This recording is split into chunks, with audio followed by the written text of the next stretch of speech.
So, hello and very good morning to all of you, dear students. I hope you all are doing good. आज हम लोग जो topic शुरू करने वाले हैं that is errors in measurement.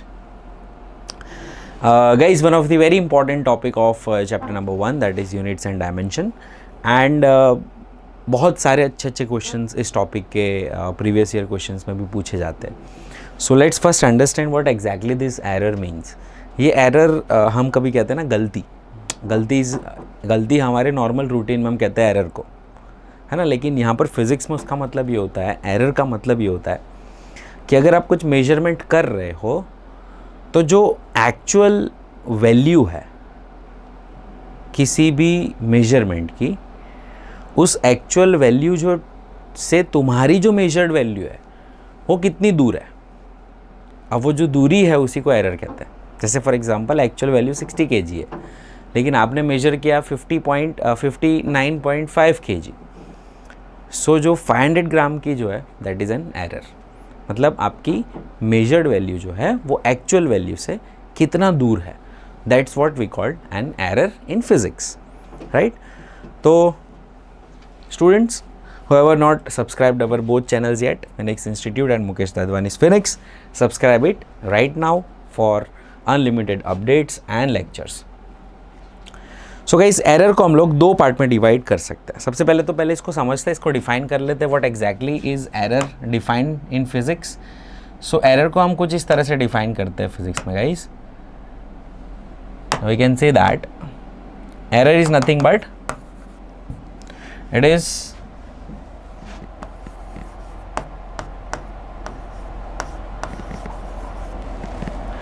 the difference in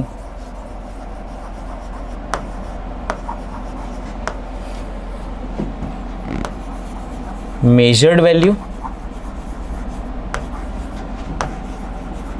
measured and true value of quantity. इसको बहुत सिंपली हम इस तरह से डिफाइन कर सकते हैं फिजिक्स में, ठीक है. अभी एरर के भी कुछ टाइप्स होते हैं गाइस. कुछ एरर ऐसी होती है जो बहुत ही सिस्टमेटिक होती है, जैसे यहाँ पे हम कहते हैं सिस्टमेटिक एरर्स. और काफ़ी एरर्स ऐसी होती है जो रैंडम होती है, हमें पता ही नहीं कि ये एरर क्यों हो रही है. We don't know why this error is taking place, but still वो एरर कहीं ना कहीं आपको दिखेगी मेजरमेंट में. तो यहाँ पर सिस्टमेटिक एरर्स वो किन किन रीजंस की वजह से हो सकता है, ठीक है. तो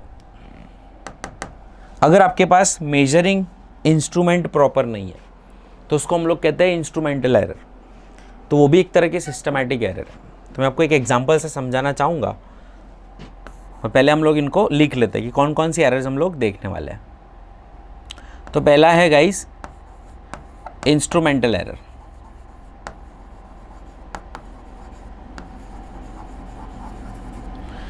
तो इंस्ट्रूमेंटल एरर को हम सिस्टमेटिक एरर में कैटेगराइज करते हैं, ठीक है.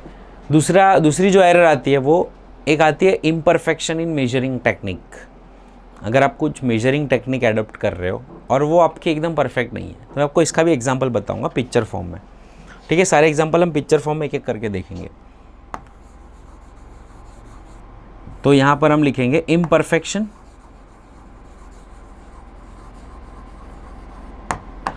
in experimental technique.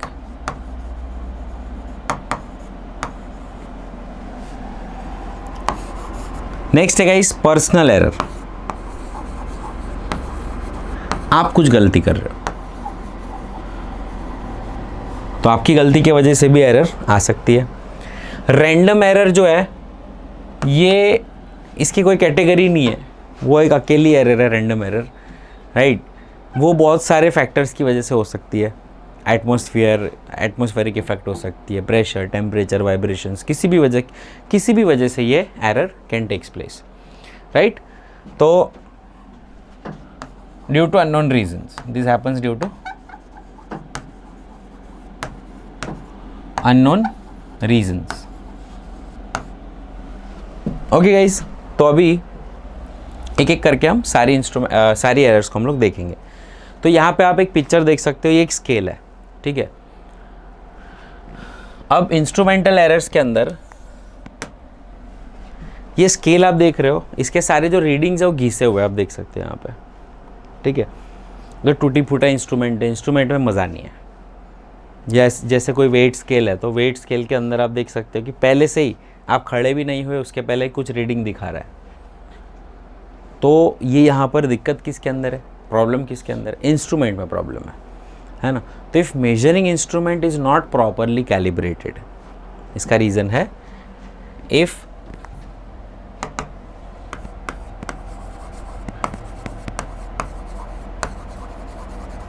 measuring instrument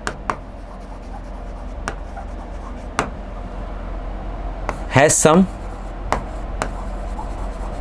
faulty parts, एक तो ये रीज़न है, ठीक है। क्या दूसरा रीज़न क्या है, इफ मेजरिंग इंस्ट्रूमेंट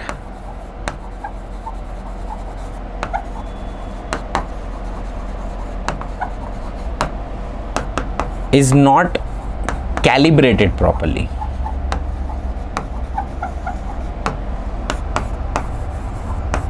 अब ये कहोगे आपकी सर कैलिब्रेशन क्या होता है। कैलिब्रेट करना का इस मतलब होता है कि इसका to set the zero, to set the zero of instrument, ठीक है। किसी भी इंस्ट्रूमेंट का ज़ीरो सेट करना। Sir what do mean by zero set करना, ज़ीरो सेट करना मतलब अगर कुछ भी उसके साथ कोई भी मेजरिंग वैल्यू अगर नहीं है, मतलब आप मेजर नहीं कर रहे हो किसी चीज़ को, तो वो ज़ीरो ही बताना चाहिए। जैसे इस केस के अंदर the zero is not properly set, है ना। एक्चुअली यहाँ पे होना चाहिए था ना, but there is some error, कुछ ग्राम की एरर है ना। So this is an example of uncalibrated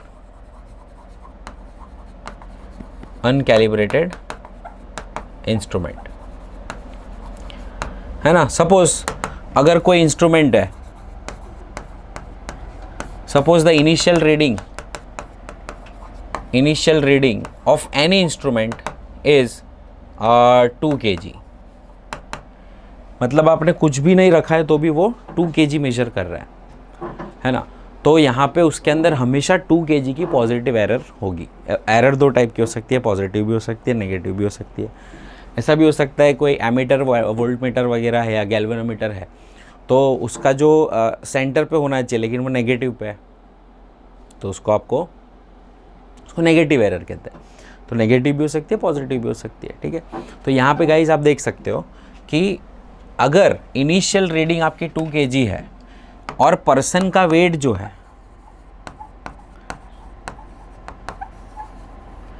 जो 70 kg है, तो instrument will show,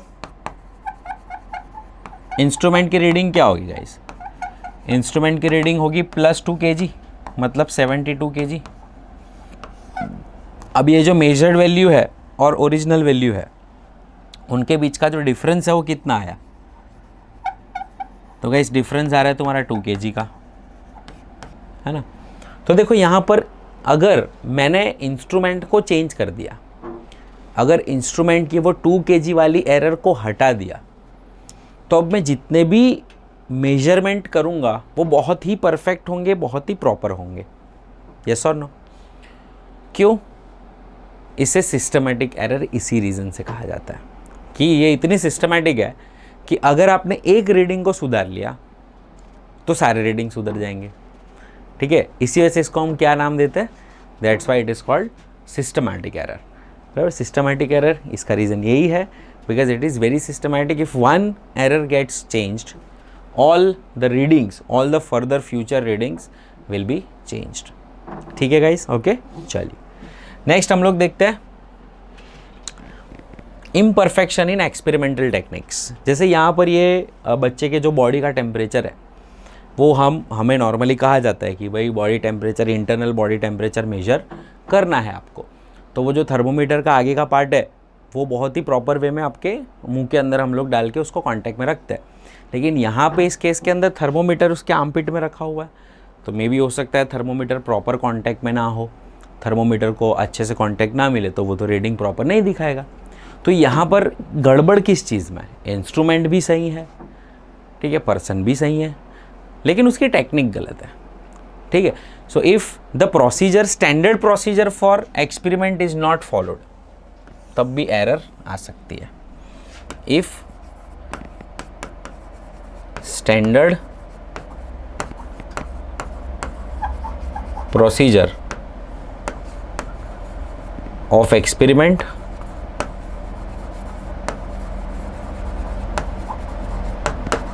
and corresponding readings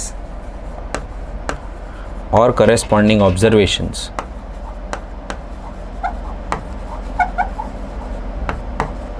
are not followed.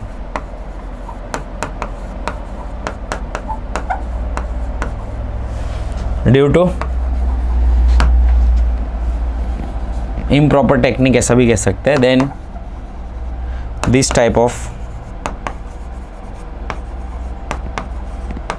Errors occur.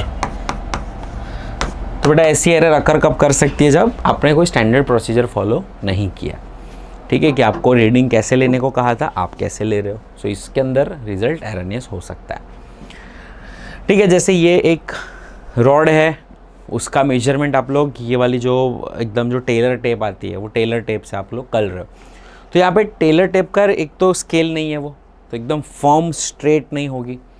तो आपको जब भी वो मेजरमेंट करना है तो आपको ये रॉड के साथ वो जो स्ट्रिप है वो बहुत ही स्ट्रेट फॉर्म एकदम कड़क पकड़ के रखनी पड़ेगी। अगर ऐसे if you are not stretching it properly here, है ना, द टेप और the measuring tape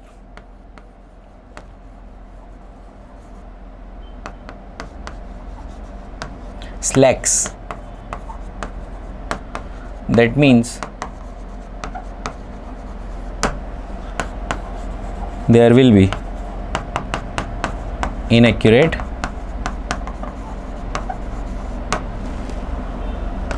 lineup of instrument।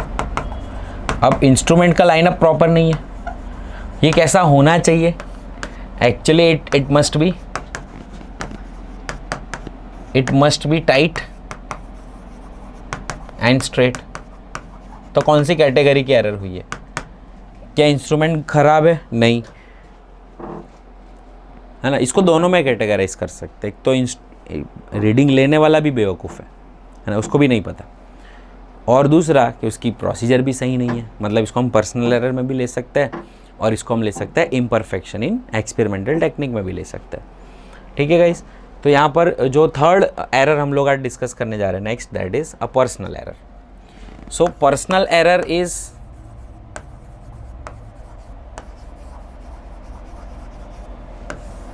Personal error जो होता है वो ऑब्जर्वर पे डिपेंड करता है कि ऑब्जर्वेशन कौन कर रहा है ना। तो personal error solely depends on the observer, it depends on observer. There can be a possibility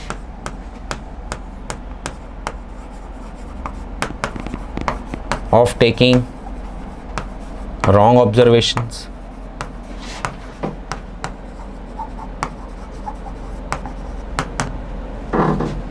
right? Parallax errors. अब ये सर पैरेलैक्स एरर्स क्या है? पैरेलैक्स एरर मतलब अगर आप जैसे टेस्ट ट्यूब का रीडिंग ले रहे हो तो ज़रूरी है कि आप इसको ऐसे देखो सामने एकदम। अगर आप थोड़ा एंड से देखते मतलब थोड़ा ऊपर से देख रहे हो तो आपको रीडिंग थोड़ा कुछ अलग मिलेगा। ये 19.70 ml था, लेकिन अगर आप ऊपर से देखोगे तो आपको 19.62 मिलेगा, नीचे से देखोगे 9.82 मिलेगा। वैसे यहाँ पैरेलैक्स एरर कभी देखा ना, घड़ी को अगर आप बहुत साइड से देखते हो, ऐसे घड़ी अगर इस वॉल पे रखी हुई है, अब मैं साइड से ऐसे देखूंगा टाइम तो मुझे थोड़ा कुछ उल्टा टाइम दिखाई देगा, लेकिन अगर स्ट्रेट सामने से देखूंगा तो मुझे जो टाइम है वो परफेक्ट दिखाई देगा, राइट। तो सामने से ऑब्जर्वेशन लेना ज़रूरी है। तो ऐसे एरर्स को हम लोग पैरेलैक्स एरर भी कहते हैं, है ना। इन सारे एरर्स को हम लोग क्या कहते हैं?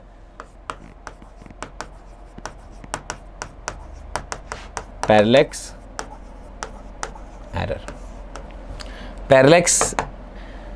पैरेलैक्स एंगल पे डिपेंड करता है। किस पे डिपेंड करता है? पैरेलैक्स एंगल पे डिपेंड करता है ना। पैरेलैक्स एंगल नहीं होना चाहिए यहाँ पे। अगर पैरेलैक्स एंगल कुछ ना कुछ आया रीडिंग के साथ या स्ट्रेट लाइन के साथ अगर आपने कुछ एंगल बनाया तो वहाँ पे कुछ ना कुछ एरर्स आपको दिखेगी। ओके गाइज, तो ये हो गई पैरेलैक्स एरर। तो पर्सनल एरर के अंदर ही कैटेगराइज की जाती है पैरेलैक्स एरर। तो ये सारी चीज़ें गाइज हम लोग रिमूव कर सकते हैं। This error can be removed, या तो उसको कम से कम किया जा सकता है। कैसे किया जा सकता है? एक तो इंस्ट्रूमेंट अच्छे से अच्छा यूज़ करो, use the best instruments which you can have. Second, procedure, standard procedure follow करो, ठीक है, कि क्या कहा गया है भाई, किस तरह से ऑब्जर्वेशन लिया जाता है, उसको एक बार पढ़ लो कि भाई प्रोसीजर क्या है, राइट। एंड जब वो ऑब्जर्वेशन लो तो एकदम फिट एंड फाइन अच्छे से पैरेलैक्स ना हो ऐसे सामने से रीडिंग लो, ठीक है। जो रीडिंग देख रहे हो वही लिखो। फिर कई बार क्या होता है कि आप देख रहे हो 40 लेकिन लिख रहे हो 4, तो भी एक गलती हो सकती है, गलती है वो, राइट। देख रहे हो 12 लिख रहे हो 21। तो ये हमारी छोटी छोटी गलतियाँ जो हम लोग एज एन ऑब्जर्वर करते हैं। फिर कई बार क्या होता है कि आप लोग प्रोसीजर करते टाइम वायर को ढीला अटैच कर दिया, है ना, तो ये भी पॉसिबल है ना। Taking wrong observations, parallax errors, not properly setting up the instrument, ये भी हम कह सकते हैं, not properly setting up of instruments,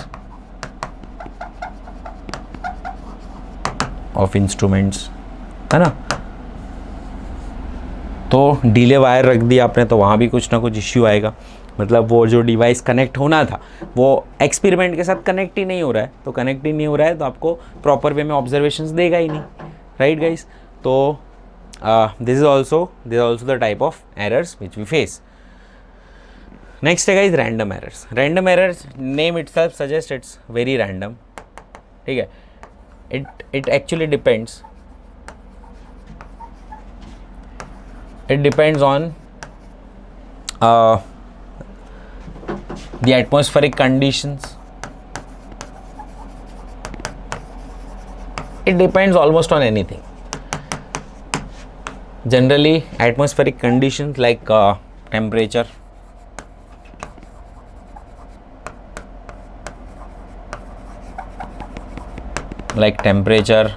pressure,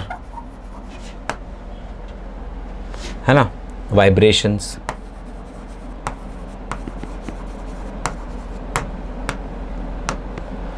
ठीक, altitude, etc. Almost on anything, है ना. The reason of error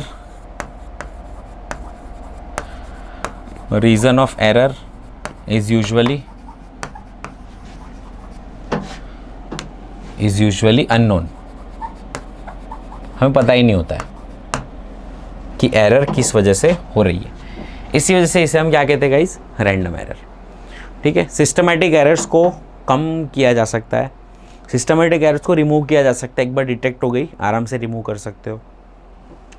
लेकिन रैंडम एरर्स जो होती है उन्हें रिमूव करना, उन्हें कम किया जा सकता है. तो कैसे कम किया जा सकता है?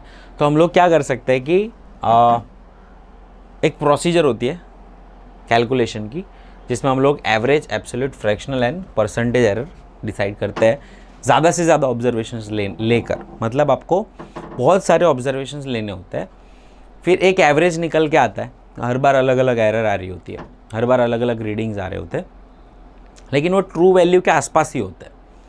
कभी पॉजिटिव, कभी नेगेटिव, कभी ऊपर, कभी नीचे चलता रहता है. ठीक है. तो ये सारी चीज़ें मैं आपको आज समझाऊंगा कि उसको किस तरह से हम लोग एक वैल्यू पर ऐसे पहुंच सकते हैं कि जो एक ट्रू वैल्यू के पास की वैल्यू. ठीक है. तो हम किस तरह से ये काम कर सकते हैं, किस तरह से हम रैंडम एरर्स को कम कर सकते हैं, या तो रैंडम एरर्स को डिफाइन कर सकते हैं, डिसाइड कर सकते हैं कितनी एरर आ रही है मेजरमेंट के अंदर. तो सबसे पहले तो ज़्यादा से ज़्यादा आपको क्या लेना चाहिए, ज़्यादा से ज़्यादा आपको ऑब्जर्वेशंस लेना चाहिए. ठीक है. तो estimation of average, absolute, fractional, percentage. Let us say observations which you have taken. तो observations are A1, A2, A3, A4 and A5. आपने गाइस 5 ऑब्जर्वेशंस लिए. कितने ऑब्जर्वेशंस लिए? 5 ऑब्जर्वेशन लिए. कोई चीज़ आप मेजर कर रहे हो, मान लो किसी का टेम्परेचर मेजर कर रहे हो, या किसी की लेंथ मेजर कर रहे हो, तो आपने 5 ऑब्जर्वेशन लिए। Step one,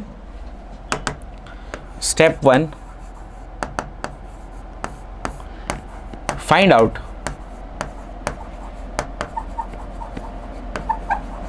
average value of all observations.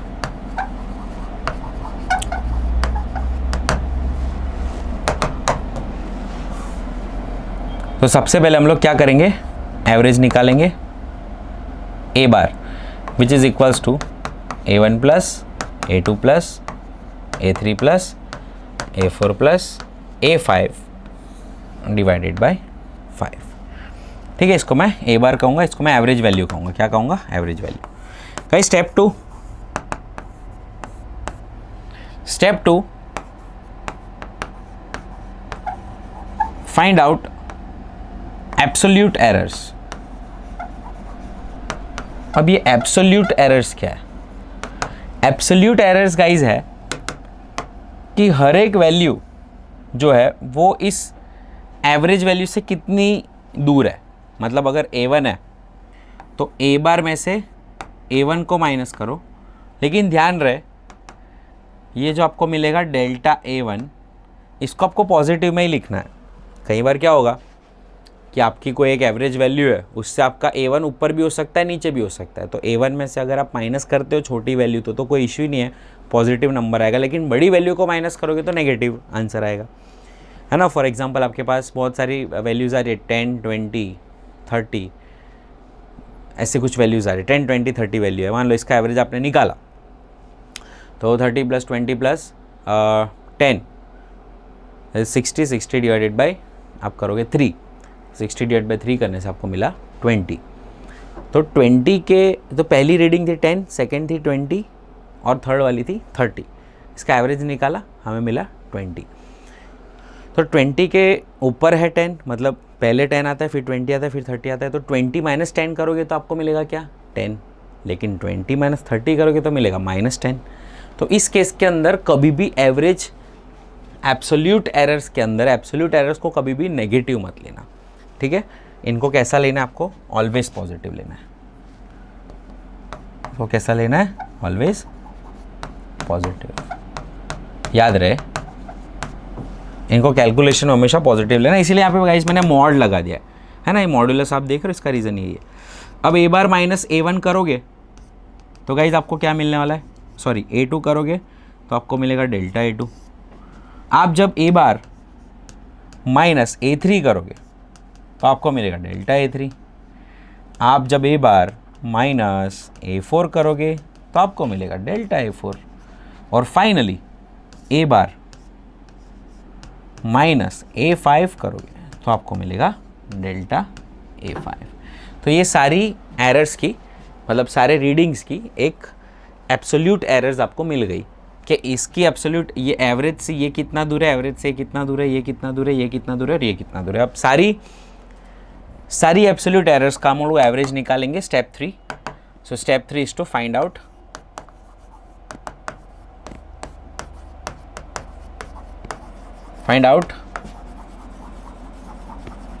Average absolute error. अब guys sir average absolute error कैसे निकालना है? तो कुछ नहीं करना, जो भी आपने एब्सोल्यूट एरर्स निकाली, delta A1, delta A2, delta A3, delta A4 and delta A5, उन सभी को डिवाइडेड बाय 5 कर दो तो आपको क्या गाइस क्या मिल जाएगा? डेल्टा A का बार मिल जाएगा, है ना, एवरेज एब्सोल्यूट एरर। ये आपकी आ गई। अब क्या करना है सर? अब है next step 4।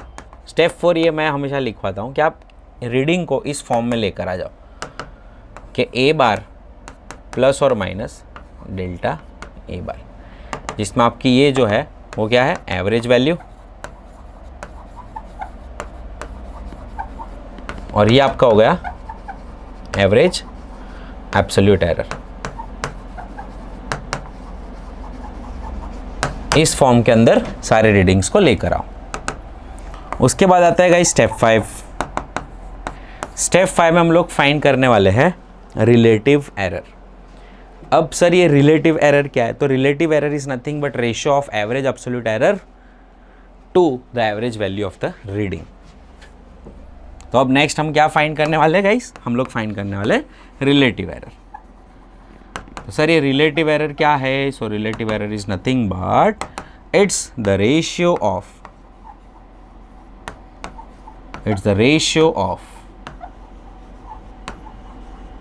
average absolute error.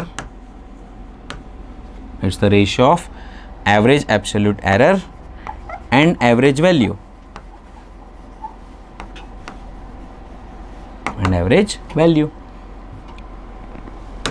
ठीक है। तो ये रिलेटिव एरर को हम लोग मैथमेटिकली लिखे तो relative error is nothing but delta A bar by A bar, इसका और इसका एवरेज है, मतलब सॉरी रेशियो है, राइट। नेक्स्ट है गाइस परसेंटेज एरर। स्टेप कौन सा था? 6, यस स्टेप 6 है guys percentage error.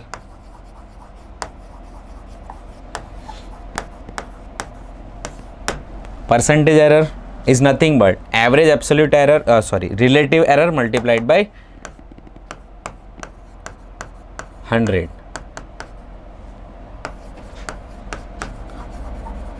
Relative error multiplied by 100, ठीक है। तो ये गाइज आपका हो गया परसेंटेज एरर। सो इस तरह से हम परसेंटेज एरर निकाल सकते हैं। नेक्स्ट है, इसका हम लोग एक एग्जांपल सॉल्व करेंगे, मतलब उससे आपको ज़्यादा अच्छे से आइडिया आएगा कि okay fine how does it works, right. तो कैसे वर्क करता है वो हमको अच्छे समझ में आएगा। तो हम क्या करेंगे, हम एक बार हम सारे ले लेंगे वैल्यूज़, कोई भी एक एग्जांपल ले लेते हैं। Let us take a very simple example, ठीक है। Let us take an example के तौर पे हम रीडिंग्स ले रहे हैं। A1 is equals to, let us take it as, जैसे हम लोग कोई अच्छा सा कोई रीडिंग मेजर कर रहे हैं, मान लो हम लोग कोई टाइम मेजर कर रहे हैं, ठीक है। टाइम मेजर कर रहे हैं कि इसका 10 ऑसिलेशंस का, तो हम लोग स्टॉप वॉच से मेजर कर रहे हैं, 10 ऑसिलेशन का टाइम मेजर कर रहे हैं।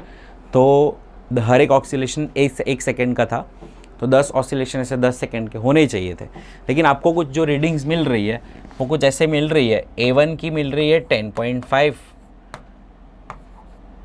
A2 की मिल रही है, या तो हम सिंपल वैल्यूज़ लेते हैं, पूरी वैल्यूज़ लेते हैं। A2 की मिल रही है 11, A3 की मिल रही है 9 और A4 का आपको मिल रहा है 12 और A5 का आपको मिल रहा है वापस 10।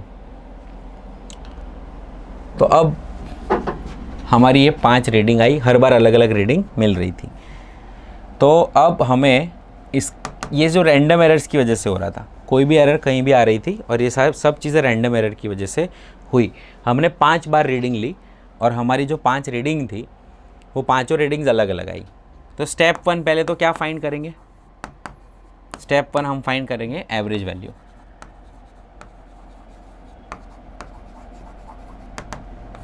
ओके, सो एवरेज वैल्यू का फॉर्मूला क्या है?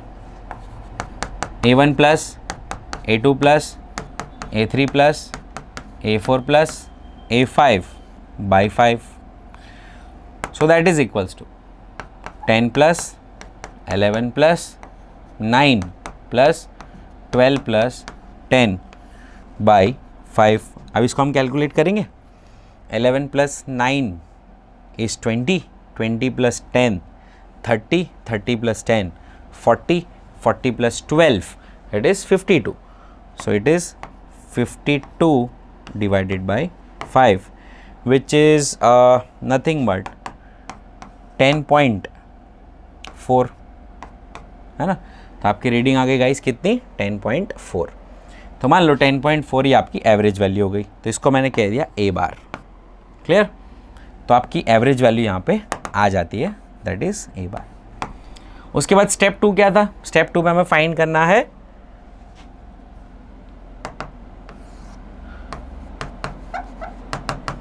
Absolute errors.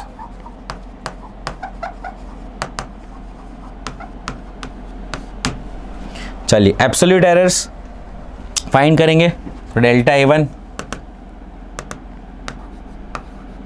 डेल्टा A1 है गाइज अपना A bar minus A1, delta A2 और हाँ मॉड में that is A bar minus A2, delta A3 A bar minus A3, delta A4 A bar minus A4, delta A5 that is A bar minus A5. Now which is equal to 10.4 minus पहली reading कितनी थी 10. So guys आपका answer आ रहा है कितना 0.4 है ना. Now 10.4 minus 11 which is equals to 0.6.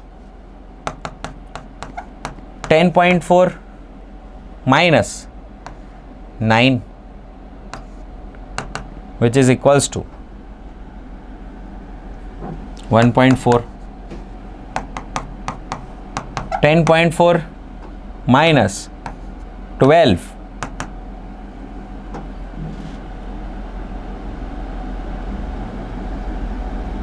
तो ये आपका राउंड आ रहा है 1.6 और 10.4 minus 10 is equals to again 0.4. ठीक है गाइस. सो 0.4, 0.4, 0.6, 1.6, 1.4 ये आपकी आ गई सारी एब्सोल्यूट एरर्स. ठीक है. अब गाइस एब्सोल्यूट एरर्स का भी एवरेज निकालेंगे. That is our step 3 which is average absolute errors. चलिए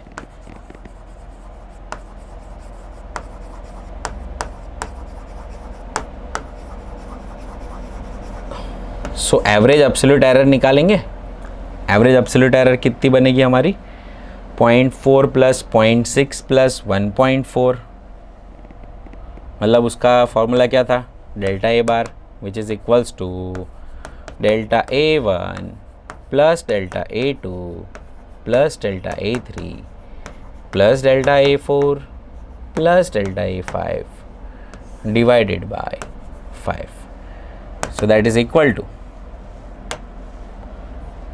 0.4.6 0.4 plus 0.6 plus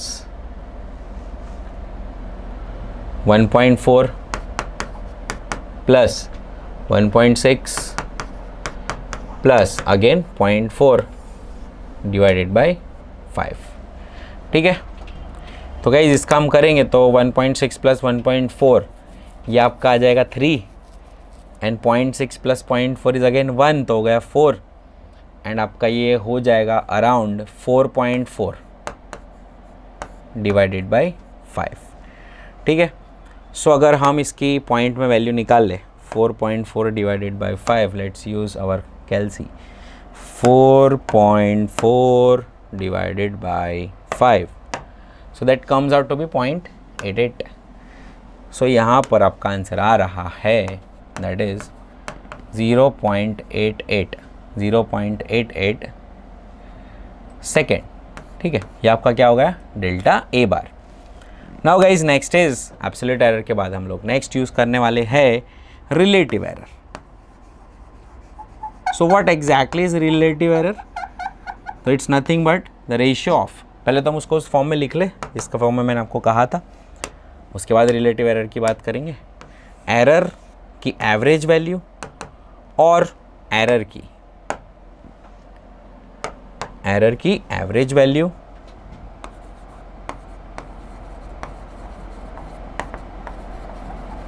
प्लस और माइनस एवरेज एब्सोल्यूट रीडिंग की एवरेज वैल्यू और एब्सोल्यूट एरर का एवरेज. सो इसको हम लिखेंगे हमारा जो 10.4 था वो प्लस और माइनस 0.88. तो ये आपकी एक वैल्यू आ रही है. अब रिलेटिव एरर फाइंड करना है guys. So relative error is nothing but the ratio of average absolute error to the average value. So delta A bar upon A bar which is equals to 0.88 upon 10.4 चलिए फटाफट calculate करते हैं 0.88 by 10.4, so 0.88 divided by 10.4, so that is equivalent to 0.8461, so that turns out to be 0.8461. अब next guys last step अपना बच गया, that is a percentage error. अब percentage error आपको निकालनी है, कितनी आ रही है लेटेस्ट से. परसेंटेज एरर आपकी गाइज आ रही है, percentage error is nothing but delta A bar upon A bar multiplied by 100, so that is equals to 0.8461 multiplied by 100. Oh, it turns out to be a huge value. So 0.88 by 10 करने से I think 0.08 आ रहा होगा. It should not be 0.84. Let us see. 0.88 by 10.4. 0.88 divided by 10.4. क्योंकि इतनी ज़्यादा values नहीं है. हाँ 0.084. It is 0.084. मैं वही सोचूँ 84% एरर तो नहीं आ सकती. 0.084. This is 0.084. 0.084. ठीक है, multiplied by 100. This is a reasonable value. 8.4% ऐसी एरर जाएगी, मतलब कभी भी ऐसे 80% एरर तो नहीं आएगी, राइट. द मेजरिंग इंस्ट्रूमेंट थोड़ा बहुत तो आगे पीछे मेजर करेगा, ऐसा नहीं कि एक चीज़ अभी मेजर कर रहा है दूसरी जा रही है एकदम दूर, ऐसा नॉट पॉसिबल. ठीक है, तो अगर रैंडम एरर्स भी आएगी तो वो अपनी लिमिट में आएगी, इतनी सारी भी एरर्स नहीं आ जाएगी कि एक रीडिंग यहाँ पे, एक रीडिंग कश्मीर, एक रीडिंग कन्याकुमारी, वैसा नहीं होगा. फिर तो फेंक ही देना है, उस इंस्ट्रूमेंट को चलाना ही नहीं है, राइट. तो ये बात हो गई किसकी, परसेंटेज एरर की. तो 0.084 इंटू 100, तो आवर फाइनल आंसर इज 8.4. तो आप क्विकली देख लो हमने क्या प्रोसीजर फॉलो किया है ना, स्टेप्स क्या है. तो गाइज रैंडम एरर फाइंड करने के क्वेश्चंस पूछे जाते हैं. ऑब्जर्वेशंस आपको 5 दे देंगे. ऑब्जर्वेशंस की सबसे पहले आपको क्या करना है, एवरेज वैल्यू निकालनी है. एवरेज वैल्यू निकाल कर गाइज आपको उसकी एब्सोल्यूट एरर फाइंड करनी है. हर एक वैल्यू एवरेज से कितनी दूर है वो आपको फाइंड करना रहेगा. इन सारी वैल्यूज़ को हम नाम दे देंगे, delta A1, delta A2, delta A3, A4 and delta A5. उसके बाद आपको फाइंड करना है उन सभी का एवरेज, मतलब आपको बोल देना है, पूरी प्रोसीजर बोल देनी है. So delta A1, delta A2, delta A3, delta A4 and delta A5, उन सभी का आपको एवरेज निकालना है. गाइज एवरेज निकालने के बाद आपकी जो नॉर्मल वैल्यू थी, मतलब पहली एवरेज वैल्यू जो निकाली थी वो, एंड एब्सोल्यूट एरर्स की जो एवरेज आपने निकाली वो, उन सबको इस फॉर्म में लिखा जाता है, एवरेज प्लस एब्सोल्यूट एरर का एवरेज. उसके बाद आपको रिलेटिव एरर फाइंड करने. Relative error is nothing but the ratio of average absolute error to the average value. तो उनका डेल्टा ए बार बाई बार करो. इसी वजह से हमने एक क्वेश्चन भी लेकर देख लिया कि भाई एग्जैक्टली क्या वैल्यूज़ आ रही है. तो हमने जो क्वेश्चन लिया था उसका हमारा ये एवरेज वैल्यू है. तो अपने यहाँ पे देखा कि अगर 10 के आसपास कोई वैल्यू ऑसिलेट हो रही है, अगर 10 है, 11 है, 9, 12 और 10 है, तो मतलब 12 तक भी जाके आई, 9 पे भी गई वैल्यू. ठीक है, तो इसकी जो एरर है वो काफ़ी ज़्यादा है, ऐसा नहीं है कि उसकी कम एरर है. अगर सोचो ये 10 देता, फिर दूसरे रीडिंग में देता 10.2, तीसरे रीडिंग में देता 10.4. आप लोग ये भी लेकर चेक करना होमवर्क में कि अगर इसी रीडिंग्स को, अगर बहुत ही अच्छा इंस्ट्रूमेंट होगा, उसमें रैंडम एरर हो भी रही होगी और बहुत कम हो रही होगी, जैसे 10 ले रहा है, फिर 10.2 ले रहा है, फिर 10.1 ले रहा है, फिर 9.9 ले रहा है, फिर 9.8 ले रहा है, फिर 10.3 ले रहा है, तो ऐसे 5-6 रीडिंग लेकर चेक करना. तो उसका जो परसेंटेज आएगा ना वो आपका कम आएगा एरर का. ठीक है, तो यहाँ पे क्योंकि गैप बहुत सारी है, देखो ना 10 के बाद सीधा 11, फिर 9, फिर 12 और फिर 10, तो यहाँ पर गैप ज़्यादा है, मेजरमेंट के अंदर गैप ज़्यादा है. तो इसी वजह से हम कह सकते हैं कि एरर भी आपकी थोड़ी बहुत ज़्यादा आ रही है यहाँ पे. तो 10.4 की एक एवरेज वैल्यू आपको मिली जो 10 के आसपास ही ऑसिलेट कर रहा था, लेकिन ज़्यादातर 11-12 के पास गया है, 9 के पास कम गया पीछे साइड.